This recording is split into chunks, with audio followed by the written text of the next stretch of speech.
disciplina y cumpliendo una función de auxiliar jurisdiccional, se expida por medio de un dictamen técnico sobre la existencia, causas y efectos de los hechos controvertidos o puntos de pericia que ha conocido por encargo del juez en una determinada causa, a efectos de lograr que éste forme su convicción sobre temas que escapan a su conocimiento. Esa es la definición de la prueba pericial del concepto de Bacre. ¿Cuál es el objeto de la prueba pericial? El objeto es la constatación de un hecho ofrecido como prueba o destinado a aportar elementos de juicio para su apreciación. Por consiguiente, no puede versar sobre hechos que el juez está en condiciones de constatar personalmente mediante la inspección ocular o de apreciarlo sin que para que ello se requiera conocimientos especiales. En síntesis, o sea, la prueba pericial vendría a ser un tipo de prueba en donde se le contrata a un experto en la materia, dependiendo de qué tipo de pericia es lo que se va a realizar, porque existen varios tipos de pruebas. Puede ser varios tipos de pruebas periciales, como podría ser la pericia caligráfica, pericia contable, pericia informática. Existen varios tipos de pruebas periciales. Entonces, dependiendo del tipo de prueba que las partes quieran diligenciar, entonces se le designa a una persona experto en la materia para que a través del conocimiento especializado que él mismo tiene sobre el mismo, se expida, ¿verdad?, a un estudio minucioso de lo que se quiere probar y a través del cual emite un dictamen pericial, o sea, emite una conclusión pericial, ¿verdad? Entonces, siempre la pericia, la prueba pericial, siempre tiene que ser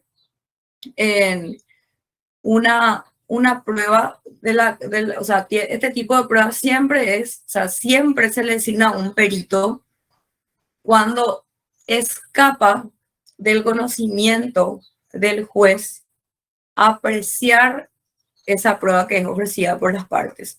O sea, por ejemplo, un juez no puede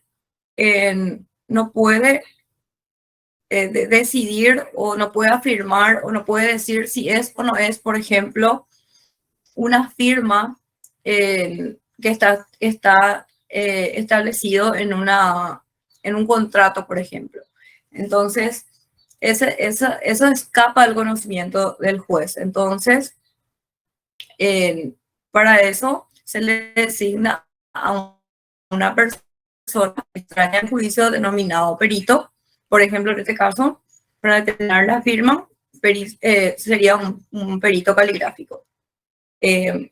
Acá en la parte que dice cuál es el objeto de la prueba pericial, es bien claro al establecer de que no puede versar sobre hechos que el juez está en condiciones de constatar personalmente, o sea, mediante inspección.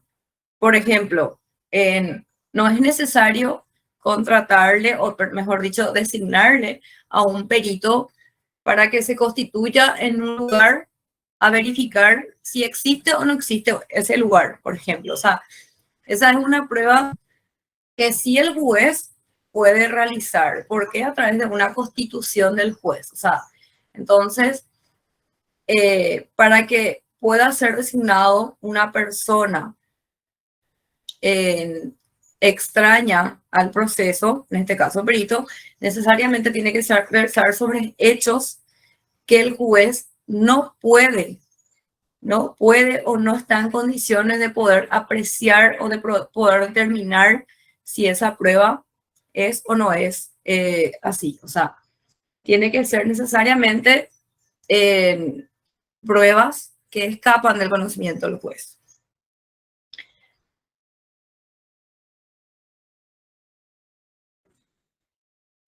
Bueno, ¿cuál es la necesidad y oportunidad de la prueba pericial? El magistrado o el juez, ¿verdad?, decide la necesidad y oportunidad de esta prueba. La comprobación o la explicación de ciertos hechos controvertidos en el proceso puede requerir conocimientos técnicos ajenos al saber específicamente jurídico del juez.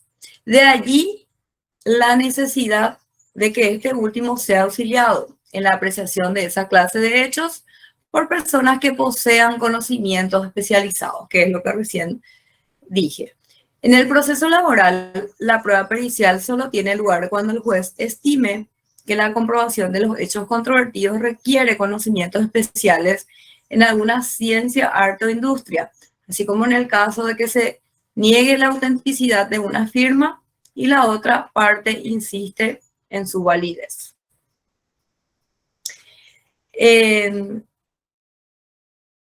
Generalmente, para que no confundan nomás esta parte, el concepto de lo que dice en el proceso laboral, la prueba pericial solo tiene lugar, dice, cuando el juez estime. En realidad, cuando ambas partes, ya sea parte actora o parte mandada, ofrezcan pruebas, por ejemplo, ofrecen un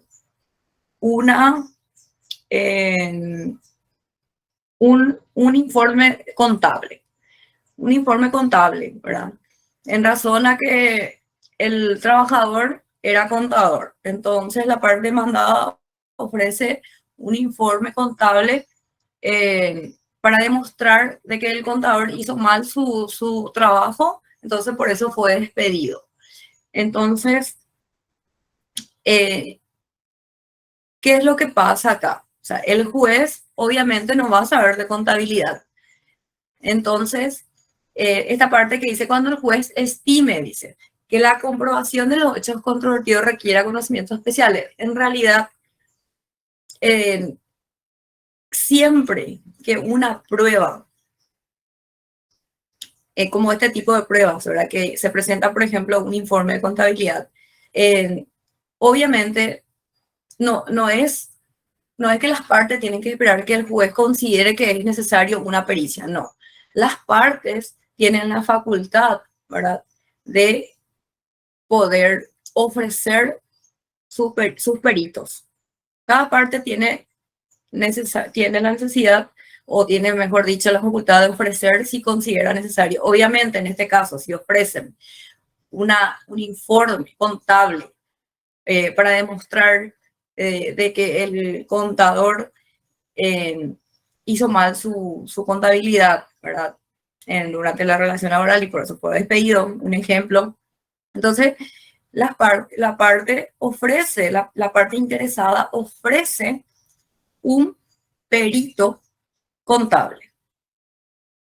Ahora, en este caso, cuando dice que cuando la otra parte también ofrece, porque ambas partes pueden ofrecer su perito, cuando la otra parte también ofrece su perito, en este caso, por ejemplo, el juez, cuando una parte ofrece y cuando la otra parte ofrece, existen ya dos pruebas, dos peritos, tanto la parte actora como la parte mandada. Entonces, en este caso, para que las conclusiones de los peritos sean objetivos, porque generalmente la parte actora presenta su perito y la balanza quiere ir hacia ahí. Y cuando la parte demandada también ofrece, la balanza quiere ir hacia ahí. Entonces, ¿qué es lo que hace el juez? A fin de que sea un tercero imparcial, el juez designa también un perito, el tercer perito. ¿Para qué? Para que también emita su dictamen pericial. Entonces, es en ese caso cuando el juez estima que esa prueba requiere conocimientos especiales. O sea, cuando a eso se refiere esta parte que dice que cuando el juez estime. O sea, no quiero que confundan que solamente el juez tiene la facultad de poder decir que una prueba tiene que ser a través de un perito. No, cada parte, si considera, cada parte tiene la facultad de proponer su perito. Y generalmente cuando una parte ofrece su perito para que diligencie una prueba de la otra, también es ahí donde el juez, como un tercero imparcial, también designa un perito en representación del juzgado.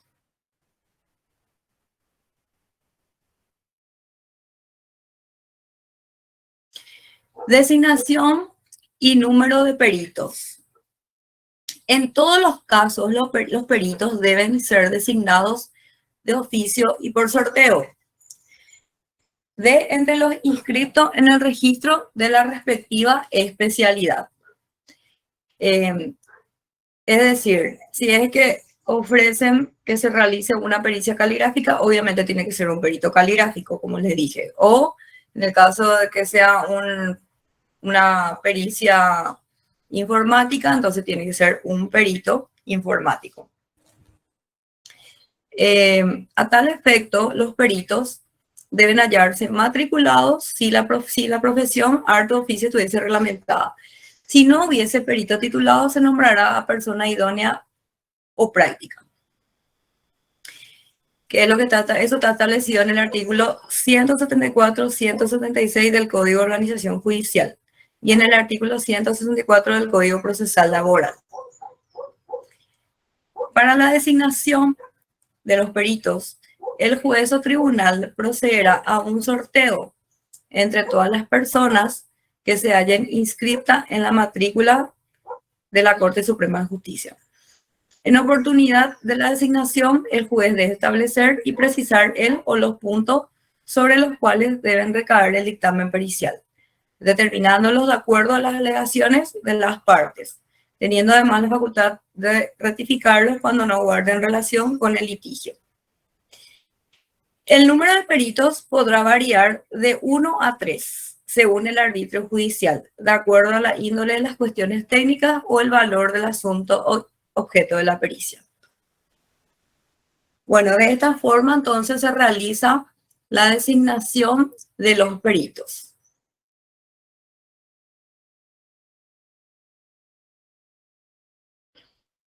Peritación a cargo de dependencias técnicas del Estado. Normalmente, el cargo de perito es ejercido por una persona física, pero en ocasiones, por la naturaleza del examen a practicarse, puede ser otorgado a una entidad o dependencia técnica del Estado, especialmente a entidades que poseen equipos modernos para la investigación técnicas, como el INNT y el Ministerio de Salud Pública y Bienestar Social, identificaciones de la Policía Nacional. Esto también está establecido en el artículo 167 del CPT. Porque existen muchas veces cuestiones que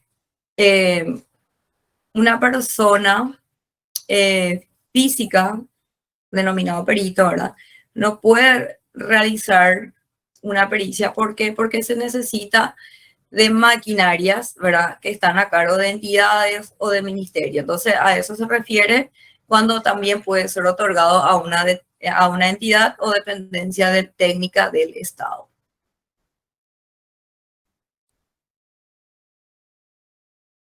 Obligaciones de los peritos. Los peritos que hayan sido, ¿cuáles son las obligaciones del perito? Los peritos que hayan sido designados por el juez o el tribunal no podrán negarse a aceptar el cargo sin causa justificada, bajo pena de ser excluido de la matrícula respectiva, sin perjuicio de responsabilidades civiles y penales.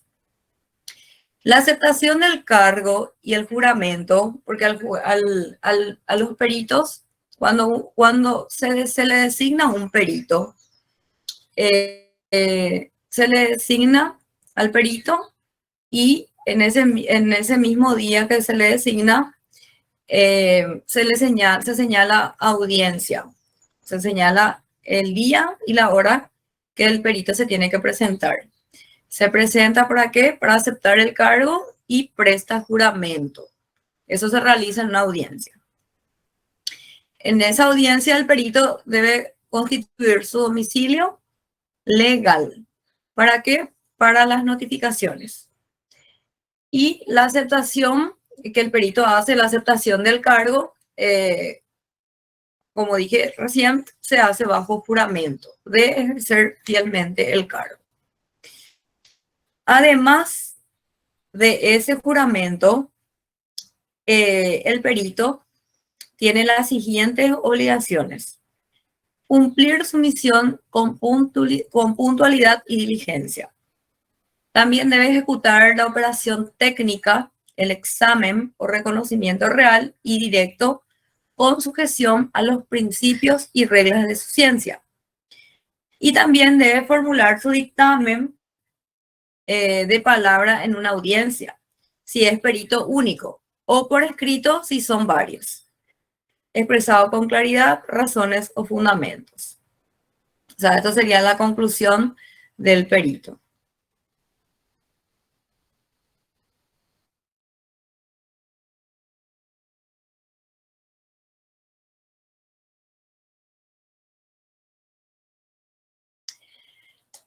Modo de evacuación de los dictámenes según números de peritos. Cuando se trata de un perito único, él mismo debe evacuar su dictamen oralmente, en audiencia, dentro de los 3 días de su designación, pudiendo en esta audiencia las partes y el juez formular las interrogaciones que consideren convenientes acerca de la pericia. O sea, en esta etapa, en esta audiencia, mejor dicho, en esta audiencia donde el perito,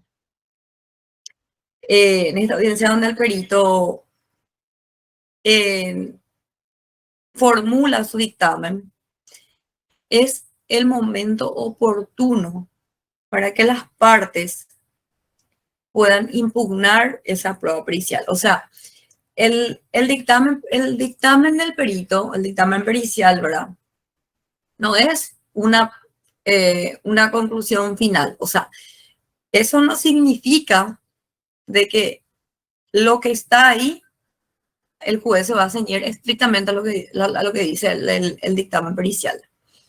Si el juez no le convence la conclusión del perito, en razón a que en el día de la audiencia el juez le hizo varias preguntas, varias interrogaciones, las cuales para el juez no fueron objetivas las respuestas del perito. Entonces si el juez considera que no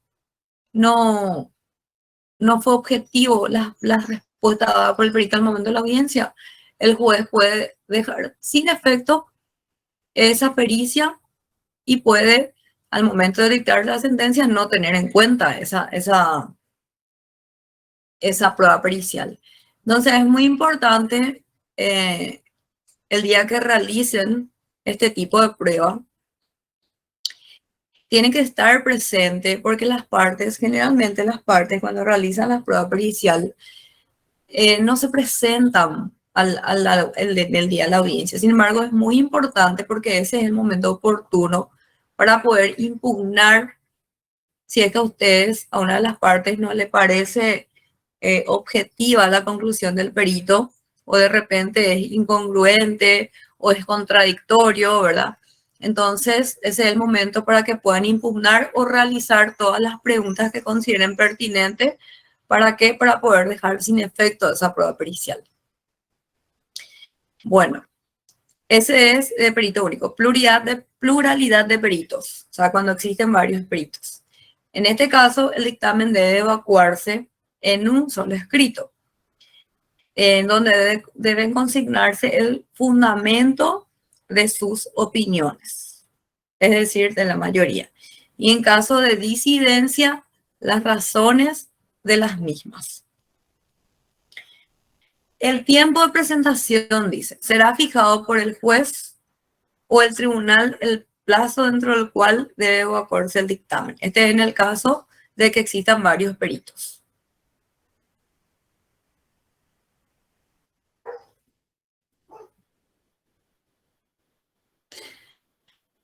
Causas de recusación e inhibición de los peritos y oportunidad para deducirlas. Rigen para los peritos las mismas causas de recusación o inhibición previstas, rigen para los peritos las mismas causas de recusación o inhibición previstas para los magistrados. Los peritos podrán ser recusados dentro de los 2 días de la notificación y antes de evacuar el dictamen, acompañando la prueba sumaria de la causal invocada, el juez resolverá inmediatamente.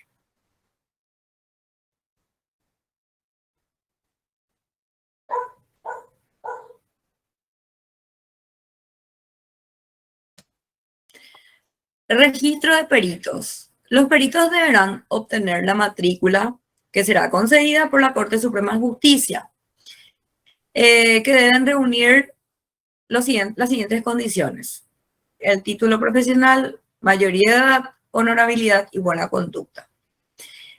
¿Qué dice el artículo 172 del CPT? El Tribunal de Apelación de Trabajo organizará un registro de peritos estableciendo los requisitos que deberán reunir a los efectos de la inscripción. Fue sustituido por el artículo 175 del COJ. Además, este registro y el de los otros auxiliares de la justicia están a cargo de la Corte Suprema de Justicia. Los jueces del trabajo recurren a los matriculados.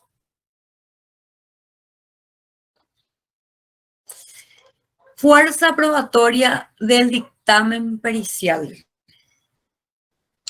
¿Cuál es el alcance que tiene una prueba pericial, un dictamen pericial dentro de un proceso laboral? Dice que el dictamen pericial será estimada por el juez teniendo en consideración la competencia de los peritos y la uniformidad o disconformidad de sus opiniones, los principios científicos en los que se funda la concordancia de su aplicación con las reglas de la sana lógica y los demás elementos de convicción que la causa ofrezca. O sea, todo esto es lo que el juez va a tener en cuenta al momento de analizar la conclusión o el dictamen pericial. ¿Para qué? Para saber si realmente tiene valor probatorio ese dictamen pericial. O sea que queda otra vez al criterio del juez si ese dictamen pericial va a ser o no procedente para las partes, ¿verdad? Quién ofreció, quién diligenció.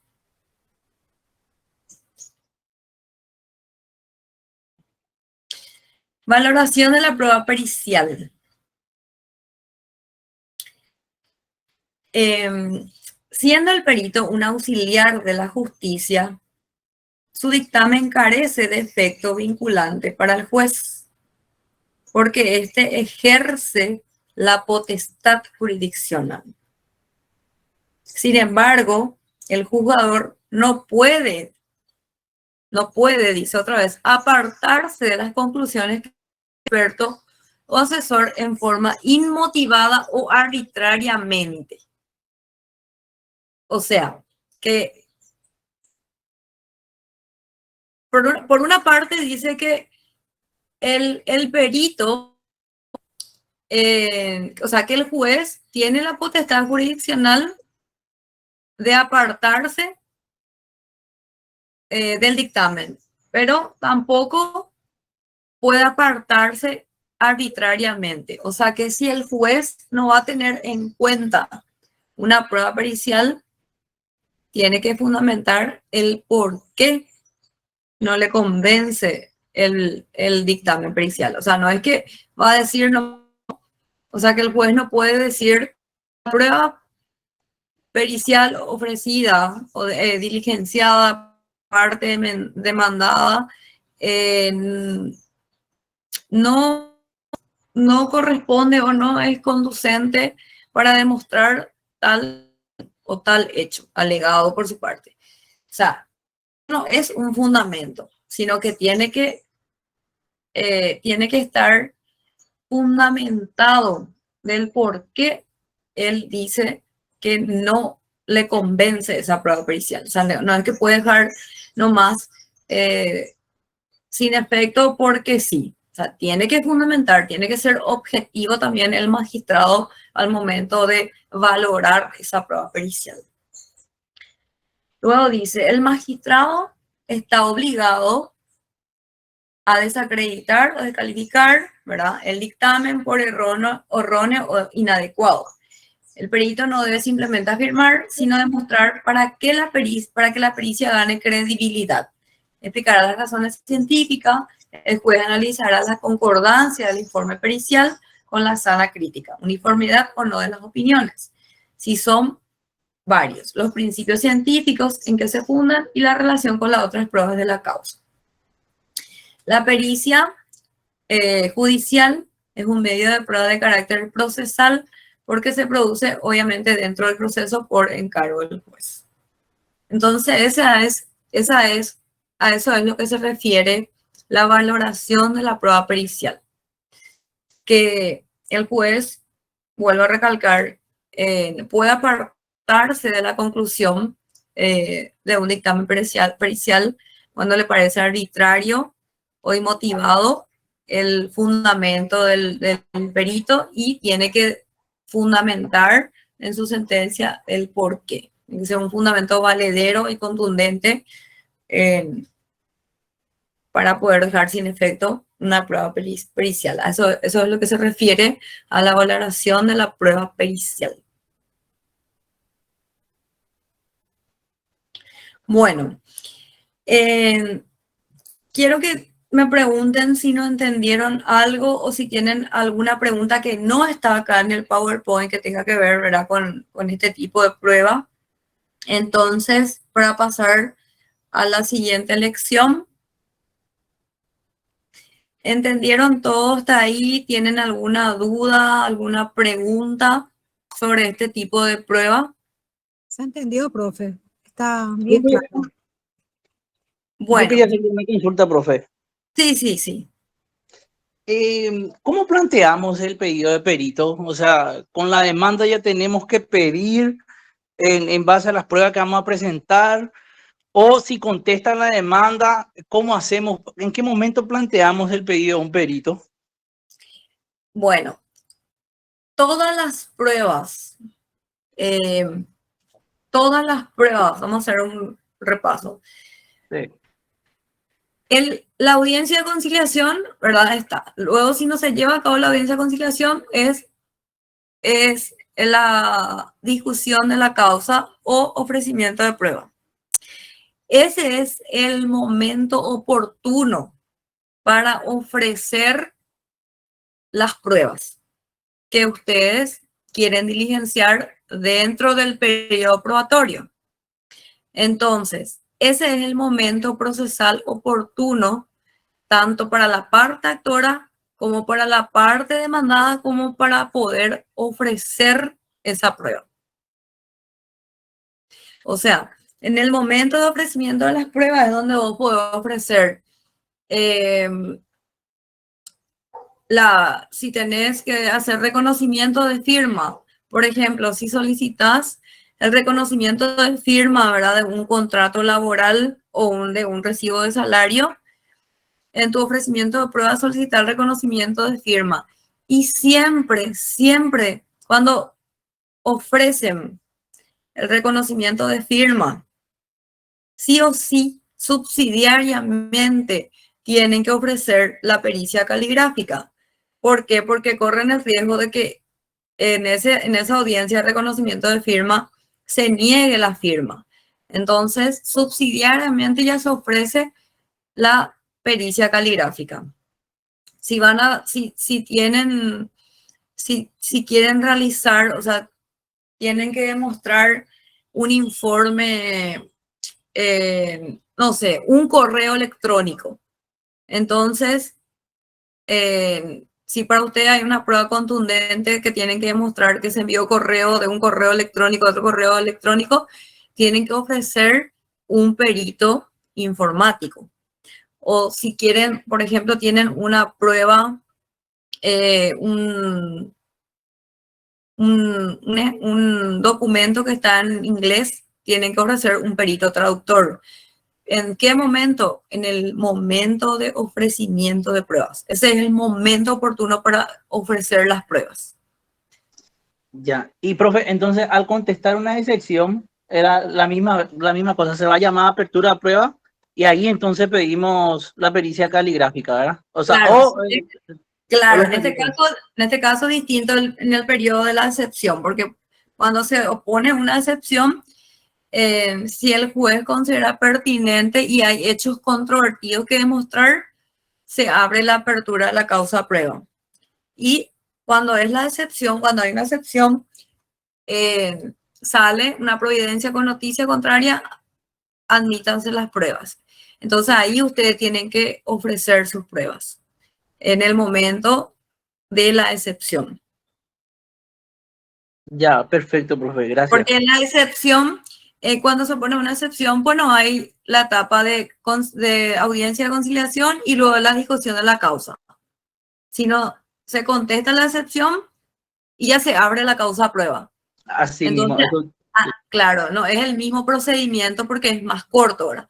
Entonces, si ustedes en su excepción, en la excepción, tienen la necesidad, o sea, tienen una prueba que necesariamente se necesita de un perito en ese momento.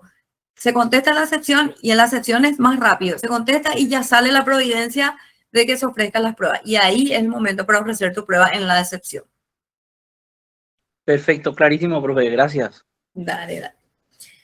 Bueno, ¿alguna otra pregunta que tengan?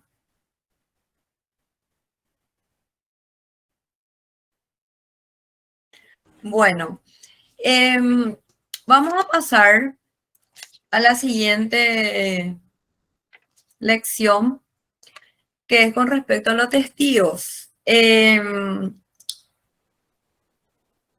No tengo el PowerPoint de esta lección, porque la doctora no me envió, la doctora Sandra. Y les quiero, vamos a desarrollar igual esta lección sin PowerPoint y yo luego le voy a pasar a la compañera para que les pase a ustedes y voy a bajar esto. ¿Qué cosa, profe? La lección 17, la doctora Sandra no me pudo pasar el PowerPoint, entonces voy a desarrollar sin el PowerPoint.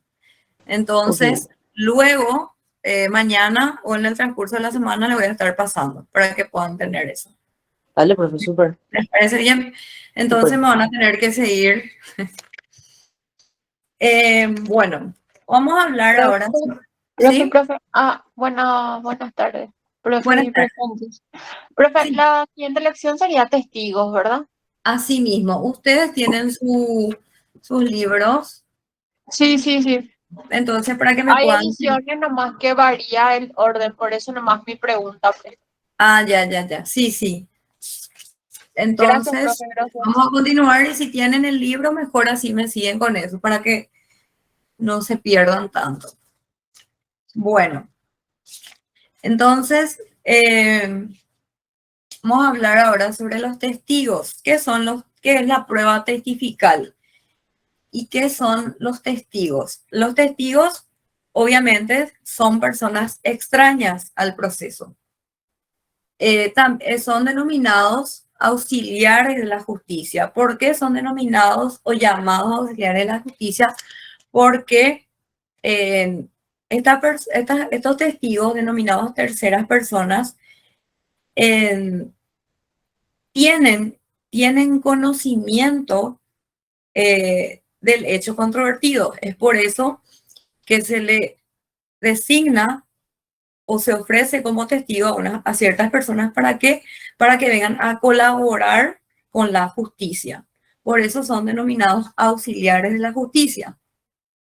Bueno, que una vez admitidos y citados, una vez que las partes ofrecen sus testigos y estos testigos son admitidos y citados, se presentan a declarar sobre hechos ocurridos, el cual está vinculado con un pleito y que han caído bajo la percepción de cualquiera de sus sentidos.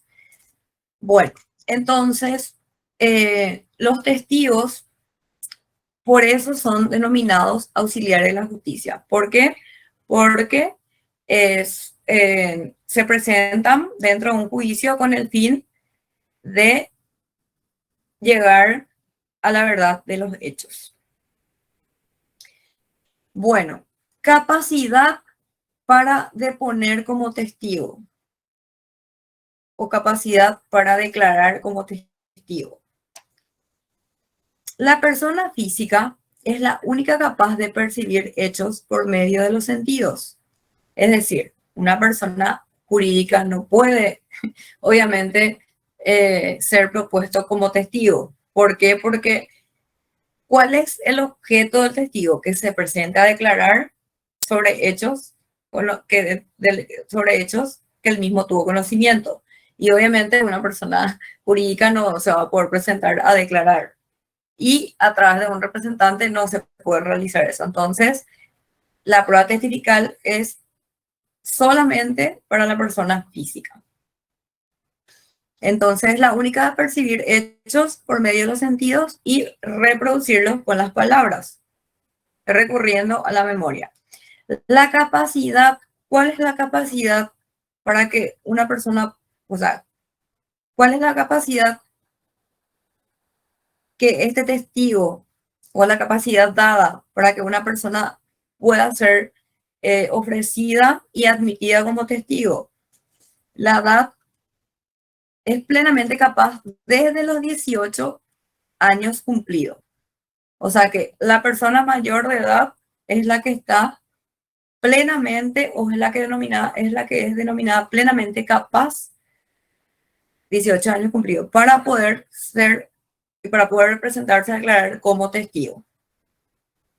Sin embargo, también las personas de 14 a 18 años pueden ser ofrecidas. A 18 dice acá, en realidad es a 17, porque a partir de 18 años ya es mayor de edad. Entonces, de 14 a 17 se puede presentar, se le puede ofrecer como testigo, pero como declaración informativa nada más.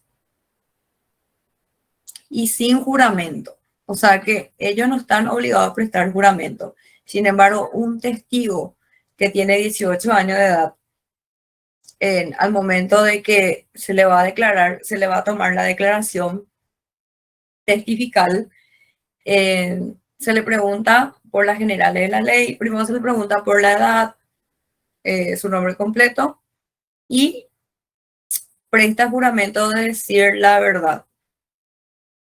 Sin embargo, una persona, a un testigo menor de edad, pero que tiene cumplido 14 años, no se le toma el juramento, solamente se le escucha. Bueno, estos testigos pueden deponer también sobre hechos de los cuales tuvo conocimiento antes de llegar a la mayoría de edad. La capacidad implica, desde luego, la ausencia de cualquier impedimento legal. O sea que el testigo tiene que ser mayor de edad, obviamente no puede estar privado de su libertad o no puede estar procesado en un juicio, no puede tener interdicción, o sea, tiene que ser capaz para que pueda declarar como testigo. El artículo 174 del Código Procesal del Trabajo considera hábil para testimoniar, especialmente, dice, a los trabajadores al servicio de empleador. Esta disposición concuerda con el artículo 103 del Código de Trabajo, que dice, los testigos pueden ser trabajadores al servicio del empleador. Y la norma 185 del CPT ordena, ningún empleador podrá negar permiso a sus trabajadores para que concurran a declarar en juicio, aun cuando fuera en contra suya. El código es claro cuando dice ¿qué es lo que quiere decir esto? Que cuando un trabajador, o sea, cuando una persona, por ejemplo, ustedes son notificados para que se presenten a declarar en una audiencia, ¿verdad? Fueron ofrecidos como testigos porque muchas veces, o sea, no muchas veces, siempre, los testigos que son ofrecidos no es necesario, o sea, para que ustedes o para que los testigos sean ofrecidos y admitidos, no es necesaria la aceptación. O sea que independientemente de que quieran presentarse o no a declarar, igual están obligados. O sea que inclusive bajo la fuerza pública se van a presentar si es que se presentan, si es que no se presentan sin justificación alguna.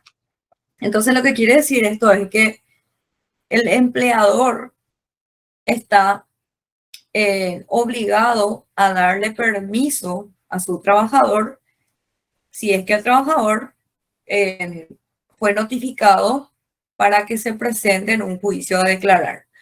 O sea que por ley tiene la obligación el empleador de darle permiso ese día para que el trabajador se vaya a declarar dentro de un juicio. El testigo, persona física con capacidad, extraña a las partes, sin interés en el resultado posible, que tiene conocimiento de los hechos controvertidos. O sea, el testigo no tiene que tener interés. El testigo no tiene que tener interés dentro del juicio. Tiene que ser un tercero imparcial, pero que tiene que tener conocimiento de los hechos. Porque desde el momento que el juez se da cuenta que el testigo que está declarando tiene interés con una de las partes, automáticamente esa declaración testifical se queda sin efecto. Entonces, por eso dice que el testigo es una persona física con capacidad, extraño a las partes, sin interés en el resultado posible. Esta es una de las preguntas que se le realiza luego al testigo al inicio de la audiencia, que se le pregunta si tiene interés dentro del juicio. Y si dice que sí tiene interés, ya no sirve esa declaración testifical.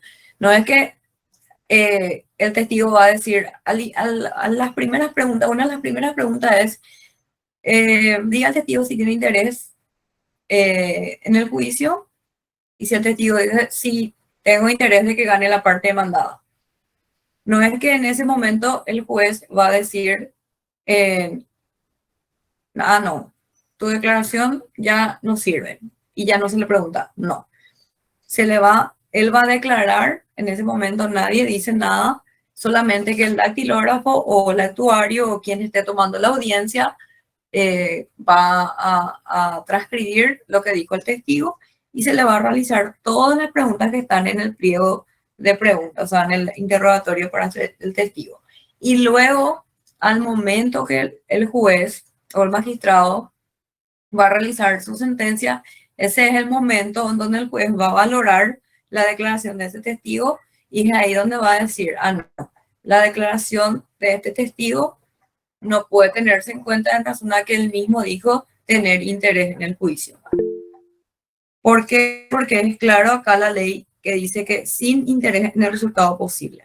Entonces, Esta es una prueba muy importante y que generalmente por este tipo de respuesta las pruebas testificales se quedan sin efecto. ¿Por qué? Porque el testigo dice, sí, tengo interés de que gane la parte actora o la parte demandada. Entonces, en ese momento ya queda sin efecto. Un momentito, voy a enchufar mi computadora, perdón.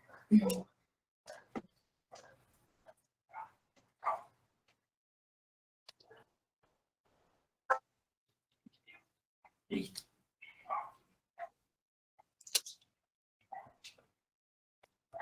Bueno, ofrecimiento de la prueba testimonial. ¿En qué momento se realiza este tipo de pruebas? El ofrecimiento de testigos se hará juntamente con las demás pruebas en la respectiva audiencia, indicando el nombre y apellido, la edad, la nacionalidad, el estado civil, la profesión y el domicilio de las personas propuestas como tal. Los datos completos son necesarios, dice el artículo 175 del CPT. La individualización del testigo tiene por finalidad evitar situaciones y facilitar la fiscalización de las partes. Entonces, cuando ofrecen una prueba testifical, todos estos requisitos tienen que estar establecidos en su ofrecimiento de prueba. El nombre, el apellido, la edad, la nacionalidad, el estado civil, la profesión y el domicilio. Sí o sí tiene que estar individualizado todo esto que el código establece o que el código señala. Número de testigos admisible. En el proceso laboral, la cantidad de testigos que son admisibles es de 4. Hasta 4 testigos nomás pueden ser ofrecidos o propuestos por cada parte. O sea, la parte actora puede ofrecer 4 testigos y la parte demandada también puede ofrecer 4 testigos. Más no se puede. Si ofrecen 5 testigos, el juez le va a rechazar, o sea, le va a decir que elimine uno de ellos. Esto no significa que pueden ofrecer menos. Pueden ofrecer 1, pueden ofrecer 2, pueden ofrecer 3, pero el límite es hasta 4. Entonces, hasta 4. Este número reducido está relacionado con la celeridad, aunque constituye facultad del juez admitir más testigos, si la naturaleza del juicio lo justificare. La complejidad del caso o el valor elevado de la cosa reclamada son 2 supuestos que pueden persuadir el juez para llamar a otros testigos. Obligación de declarar. Forma de citación, utilización de la fuerza pública. Dice, los habitantes del país, nacionales y extranjeros, están obligados a declarar como testigos. Están obligados. O sea, no es que si quieren irse nomás se van a ir, no. Están obligados. O sea, es una obligación. A declarar sobre los hechos conocidos, salvo causa de excepción legalmente comprobada. Testificar. ¿Qué es testificar? Es una carga pública en beneficio común. Se funda en el deber de que se tiene que ayudar a la acción de la justicia. Por eso es denominado como auxiliar de la justicia.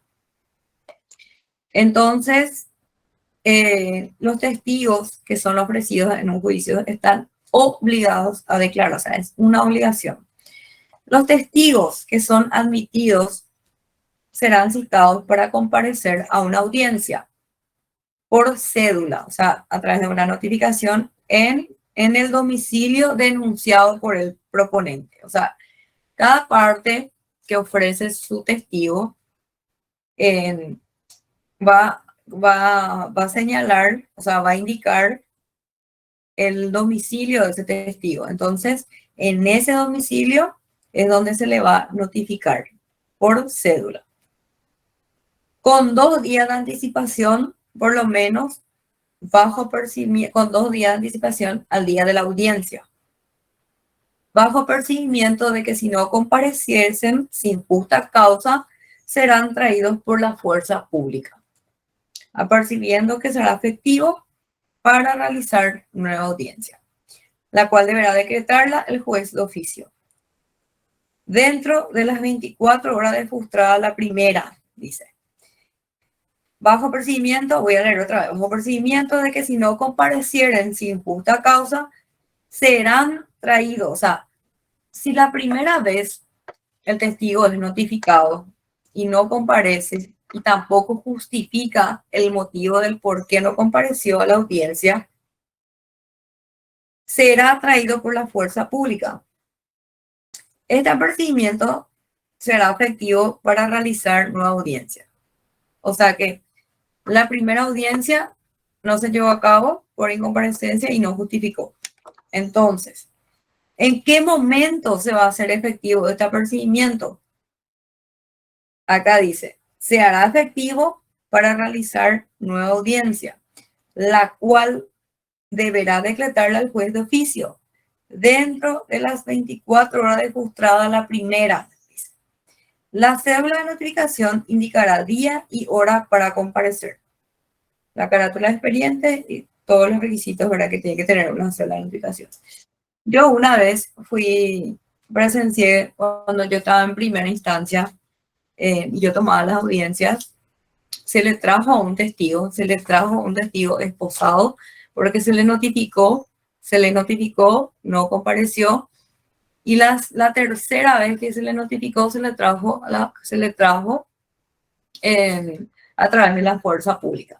Se fueron a su trabajo, le trajeron con policía, esposado se le tomó la audiencia. O sea que eso sí sucede.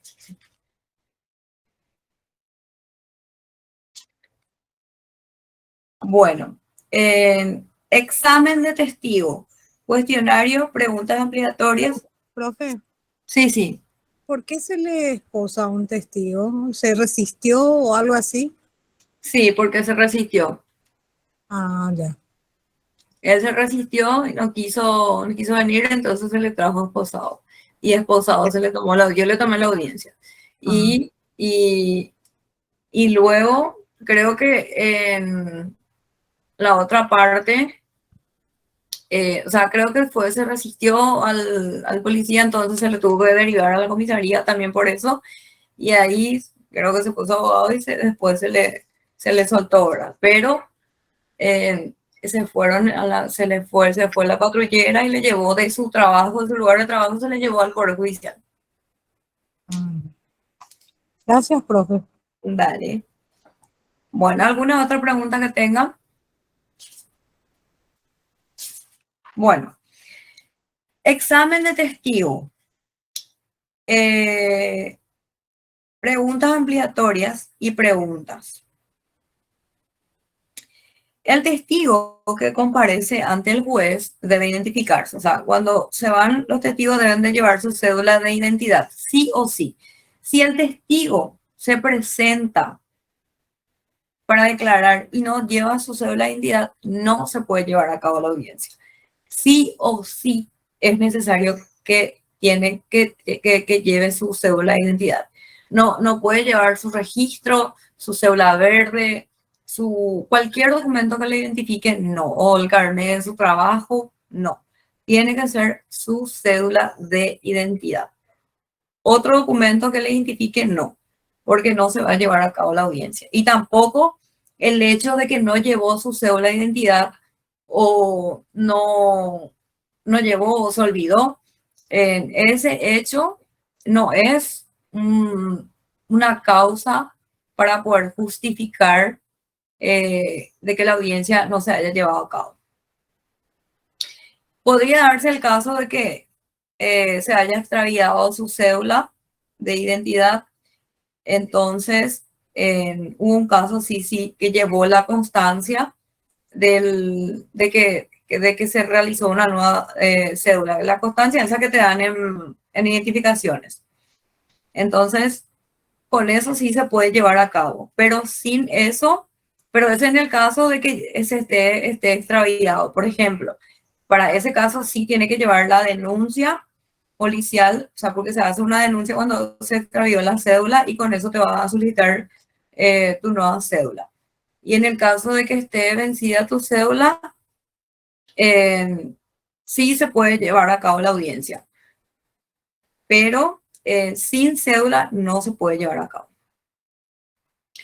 Bueno, dice, así se facilita, o sea, de identificarse, así facilita el cotejo de datos entre la persona ofrecida, admitida y el compareciente. Al momento de la audiencia, dice, prestará juramento por su creencia religiosa u honor de decir la verdad. Será instruido sobre las disposiciones contenidas en el Código Penal sobre falso testimonio. O sea, que se le va a decir de que si declara algo falso, se le puede remitir a lo penal por falso testimonio.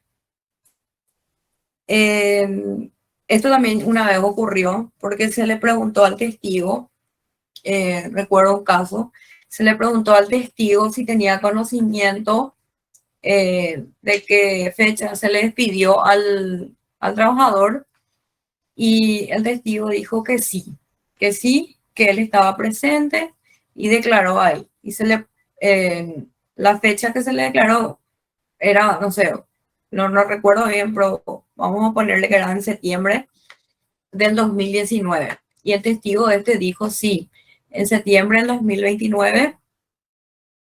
Y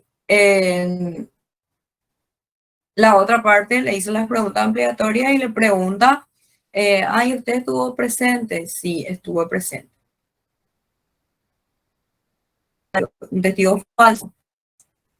¿Y cómo demostró la otra parte? Porque él, en esa fecha que él dijo que estuvo presente, en esa fecha él no estaba dentro del país, estaba de viaje.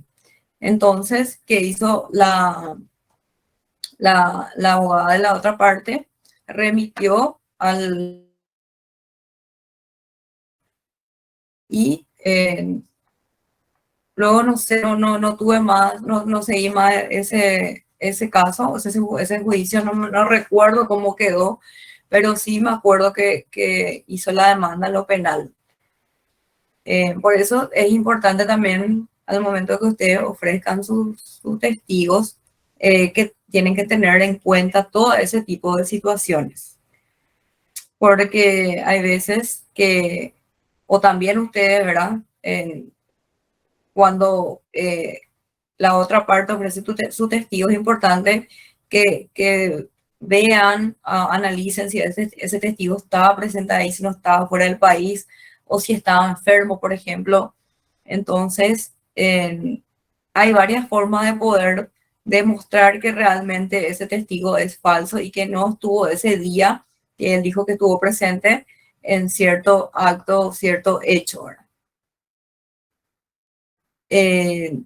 Bueno, entonces, todas estas preguntas se le realizan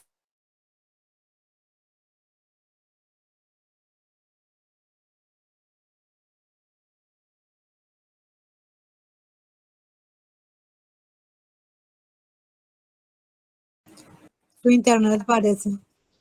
Ah, ¿verdad? Sí, se Se fue la congeló. profe. Sí. Le voy a escribir. Hola. Hola, profe. Su internet parece. Sí, creo que Te fuiste de repente, profe. sí, se fue de repente. Bueno, en el cuestionario de preguntas, debe ser preparado, elaborado por el proponente. Es decir, si ustedes ofrecen o proponen 4 preguntas, perdón, 4 testigos, ustedes mismos realizan las preguntas que consideren pertinentes para preguntarles a sus propios testigos. No hay un límite de preguntas, o sea, tampoco un mínimo, o sea, no hay un máximo ni un... Ustedes pueden realizar las cantidades de preguntas que ustedes consideren necesarias. O sea, pueden realizar hasta de una pregunta a 20, a 30, a 40 preguntas, son las preguntas que ustedes consideren necesarias. Existen preguntas obligatorias, ¿verdad? Señaladas por el Código Procesal del Trabajo, incluyendo lo referente a las generales de la ley. O sea, esta es una pregunta obligatoria. Las generales de la ley, que se le pregunta sí o sí, y otras relacionadas sobre los hechos, y también debe agregarse la razón del dicho. Por las generales de la ley es la primera pregunta que se le realiza al testigo. Si está comprendido dentro de las generales de las leyes. Esa es la primera pregunta. Luego ya empiezan ustedes con las preguntas. Y la última pregunta que sí o sí se le tiene que preguntar y es obligatoria es por las razones de sus dichos. ¿Qué significa por las razones de sus dichos? Por las razones de sus dichos significa de cómo el testigo tuvo conocimiento de todo lo que declaró en la audiencia. Entonces, ahí donde el testigo responde de cómo él tuvo conocimiento de esas preguntas, ¿verdad? Y puede responder, por las razones de su dicho, puede responder, me consta personalmente, o me consta en forma directa porque yo estuve presente, o muchas veces dicen por comentarios. Ese tipo de respuesta, por ejemplo, invalida completamente todas las declaraciones del testigo, porque nunca, y anoten luego, nunca un testigo se puede ir a declarar y decir, sé todo lo que dije por comentarios, o porque me comentó fulana, o porque me comentó mengana. No se puede jamás, nunca. ¿Por qué? Porque el testigo que se va a declarar en una audiencia tiene que ser porque le consta en forma personal todo lo que sabe. O sea, que todo lo que el testigo declaró le tiene que constar en forma personal. Tuvo que haber sido testigo directo de los hechos que él menciona. O sea, de todo lo que él responde, tuvo que haber tenido conocimiento directo. ¿Para qué? Para que su testifical pueda ser válido.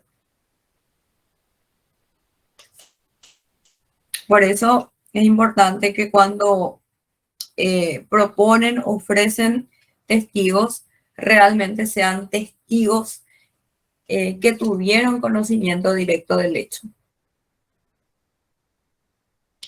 Bueno, luego dice, las preguntas ampliatorias son nuevas sobre los extremos controvertidos. Y, bueno, antes de entrar en esto, todas las preguntas que realizan, o sea, todas las preguntas que realizan en su pliego de preguntas o de interrogatorios, tienen que versar sobre los hechos controvertidos en el juicio. O sea, tienen que preguntarle a los testigos sobre todo lo que está en el escrito de inicio o en el escrito de contestación de demanda. Si se refieren a preguntas sobre hechos que no son hechos que se mencionaron en el escrito de inicio de contestación, la otra parte puede oponerse, o el juez mismo puede oponerse a que se le dirija esa pregunta al testigo. Con respecto a las preguntas ampliatorias, ¿qué son las preguntas ampliatorias? Porque dentro de la audiencia testifical también se puede realizar preguntas ampliatorias, es decir, se pueden hacer preguntas que no están en el pliego de preguntas que fueron ya preparados con anticipación. Pero sí o sí esas preguntas ampliatorias deben versar sobre los extremos controvertidos también, y las preguntas pretenden aclaraciones del declarante. O sea que dentro de la audiencia de testificales se pueden hacer preguntas ampliatorias y repreguntas. Las preguntas ampliatorias son nuevas. O sea que son denominadas preguntas ampliatorias a las preguntas nuevas que se hacen en ese momento. Y son denominadas repreguntas a aquellas que ustedes pretenden aclarar al declarante. O sea que las repreguntas son, vamos a suponer que en la pregunta número 7 formularon una pregunta que no está bien clara y que confunde, o sea que va a confundir al declarante. Entonces en ese momento se dan cuenta de que esa pregunta es confusa. Entonces usted tiene la opción de realizar repreguntas. Por eso se llama repregunta. Tratar de reformular esa pregunta que ya está en el pliego. Sin embargo, las preguntas ampliatorias son nuevas preguntas. O sea que en el momento de la audiencia, ustedes tienen, o pueden, mejor dicho, si tienen 16 preguntas, pueden hacer una pregunta más. Y en ese momento pueden formularlas. Esos son denominados preguntas ampliatorias, a preguntas nuevas. O sea, no por el hecho de que en ese momento presentaron un pliego de 17 preguntas, ya no pueden más realizar preguntas, no. Pueden en el momento de la audiencia decirle al datilógrafo o al juez si se encuentra presente que desean realizar preguntas ampliatorias. Y pueden realizar las preguntas ampliatorias que quieran. Pueden ser 1, 2, 3, 4. No existe tampoco un límite para eso. ¿Entendieron bien lo que es las preguntas ampliatorias y las repreguntas? Para que no se confundan.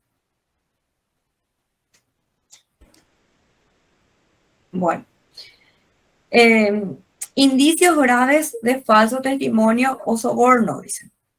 Si a juicio del juez o a criterio del juez, el testigo es falso por desconocer o modificar la verdad ya conocida por otros medios, dice. O existen indicios de soborno por la otra parte para mentir, ordenará su detención y lo remitirá a disposición de la Fiscalía Penal de turno para ser imputado. Se entiende que la decisión debe tomar en el acto de la declaración. Si fuera posteriormente, solo remitirá los antecedentes al fiscal para investigar lo que corresponda. Es decir, si el juez al momento de la audiencia, o sea, que el juez de oficio también puede decir que un testigo es falso. O sea, si a su criterio el juez se da cuenta de que es falso las respuestas, o sea, las declaraciones de un testigo, en ese momento de la audiencia, el juez tiene la facultad de ordenar, o sea, de remitir a disposición de la Fiscalía y en ese momento se puede ordenar su detención, dice. Pero esto va a ocurrir si en el momento de la audiencia el juez realiza eso, esa diligencia. Pero si una vez finalizada la audiencia, el juez también dispone, o mejor dicho, a su criterio considera que el testigo es falso, que la declaración del testigo es falso, también puede remitir a los antecedentes penal. Pero en este caso, una vez finalizada la audiencia, el fiscal se va a encargar de investigar. O sea que no va a existir la detención y esas cuestiones en ese momento. ¿Por qué? Porque ya terminó la audiencia y posterior a eso remitió los antecedentes a la fiscalía. O sea, esa es la diferencia que existe cuando el juez decide realizar el momento de la audiencia y una vez finalizada la audiencia. Careo de testigos. El careo de testigo consiste en la declaración simultánea de dos testigos ya examinados anteriormente sobre los mismos hechos. ¿Cuál es el objetivo del careo? Es lograr la verdad mediante la confrontación entre personas que dieron versiones contradictorias. El careo de testigos puede ser decretado por el juez de oficio o a pedido de las partes. Termina siempre con ratificaciones y rectificaciones, debiendo constar en el acta firmada todo lo actuado. En la ocasión pueden surgir los indicios graves de falso testimonio. También. Tacha de testigos. ¿Qué es la tacha de testigos y cuáles son las causales?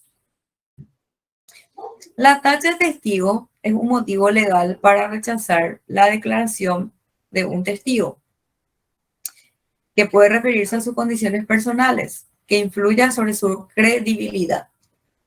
Claro ejemplo es el artículo 178 del CPT, que dispone: no podrán ser presentados como testigos contra una de las partes sus consanguíneos o afines en línea directa, ni el cónyuge, aunque esté legalmente separado, y en general los comprendidos en las generales de la ley, como el deudor, amigo íntimo, enemigo o quien tenga interés en el resultado.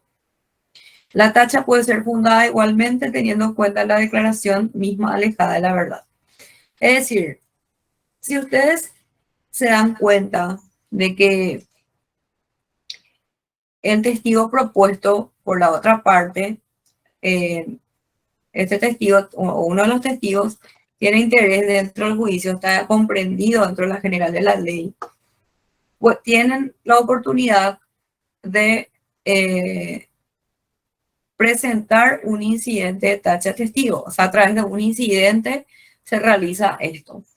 Incidente de tacha de testigo, mencionan la causal y el juez analiza, y si considera, o sea, si ustedes demuestran que, o sea, si la parte quien realizó la tacha de testigo demuestra efectivamente que el testigo tiene interés en el juicio, ya sea por una de estas causales que recién leí, que está establecido en el artículo 178 del CPT, entonces el juez va a hacer lugar a este incidente de tacha de testigo y va a dejar sin efecto la declaración testifical, la declaración de ese testigo.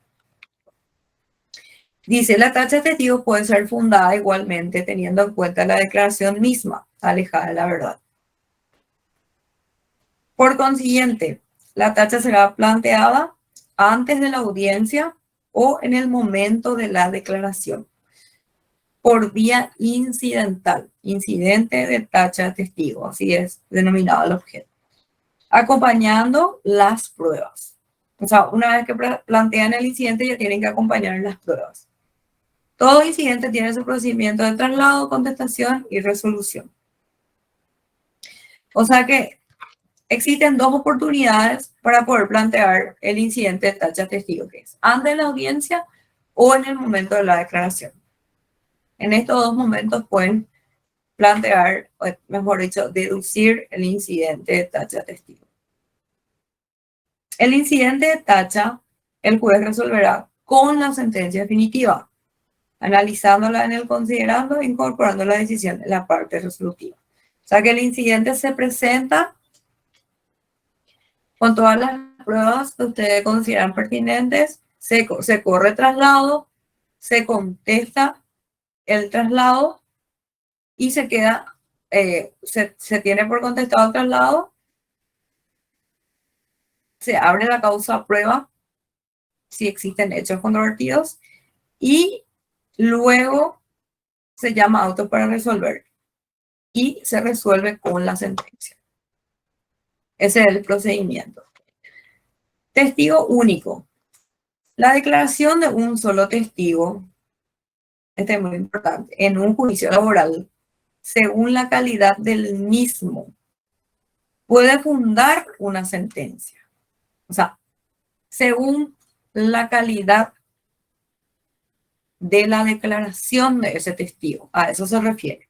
O sea, que si el testigo declaró súper bien, fue contundente en cada una de las preguntas, no está comprendido dentro de la general de la ley y en la razón de su dicho dijo, le respondió súper bien, en ese caso sí puede fundar una sentencia, cuando se trata de un solo testigo. Y acá dice, más vale un testigo verdadero que varios falsos. el magistrado debe valorar la prueba conforme a las reglas de la sana crítica. El artículo 187 del CPT no se pronuncia categóricamente a favor de la eficacia total del testimonio aislado. En el juicio laboral, en el proceso laboral, la prueba testigo es una prueba muy importante. Muy importante. ¿Por qué? Porque en el juicio laboral, más allá de las documentales o de las instrumentales que se diligencian dentro de un juicio, a través del principio de la primacía de la realidad, que un principio es un principio, el principio más importante para mí, ¿verdad? Mi opinión, no digo que es el más importante, pero con el pequeño conocimiento que yo tengo, ¿verdad? Hasta hoy día, el principio de la primacía de la realidad es un principio en donde las pruebas testificales sumado a la declaración jurada del actor, el emplazamiento, pueden llegar a dejar sin efecto una prueba instrumental reconocido, con firma reconocida dentro de un juicio laboral. Por eso, cuando ustedes proponen su testigo, es importante que ese testigo se declare súper bien y que realmente sea un testigo que tuvo conocimiento directo de los hechos. Porque un testigo, como dice acá, un solo testigo puede fundar una sentencia. A eso es lo que es muy abstracto esto, pero a eso es lo que se refiere. Porque no quiero que se confundan, ¿verdad? Pero es muy importante ya que ustedes sepan esto, ¿verdad? Que en el juicio laboral no es como un juicio civil donde las instrumentales o las documentales priman más sobre cualquier cosa, ¿no? En un juicio laboral las testificales pueden dejar sin efecto, por ejemplo, las testificales sumadas a otras pruebas pueden dejar sin efecto, por ejemplo, una renuncia de un trabajador fundado en el principio de la primacía de la realidad. No quiero confundirme tanto, pero para que tengan nomás en cuenta de que las pruebas testificales es muy importante en el proceso laboral. Eso es muy importante al momento de diligenciar esta prueba, que sus testigos declaren súper bien. Bueno, apreciación de las declaraciones testificales. Y también, ¿por qué? Porque el artículo 188 del Código Procesal Laboral le faculta al juez, a través de la sana crítica, a apreciar las declaraciones del testigo. Entonces, si al juez le convence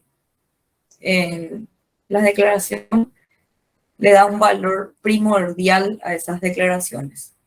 ¿Por qué? Porque el artículo 188 del CPT, del Código Procesal Laboral, le faculta, o sea, le ordena toda la jueza.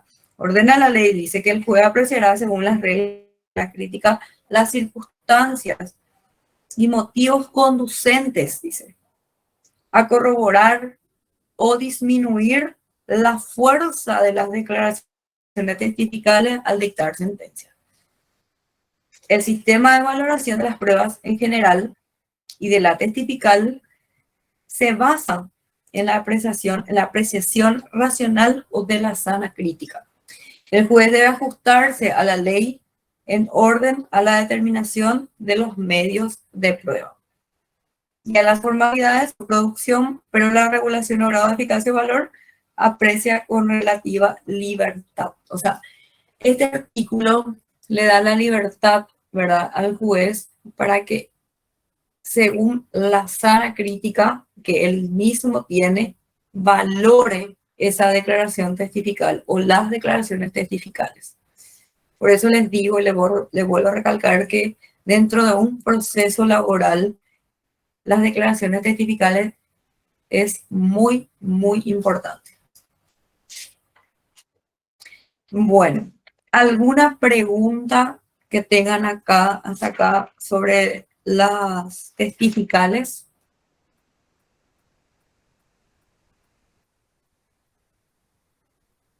Ninguna pregunta. Todo claro, profe, todo claro. Bueno, entonces, ¿qué les parece si tenemos un pequeño receso y luego continuamos con la próxima lección? Súper, profe. Excelente, profe. Dale. Dale. Bueno, Nos vemos Dale, entonces profe. un rato. Dale, bueno. profe.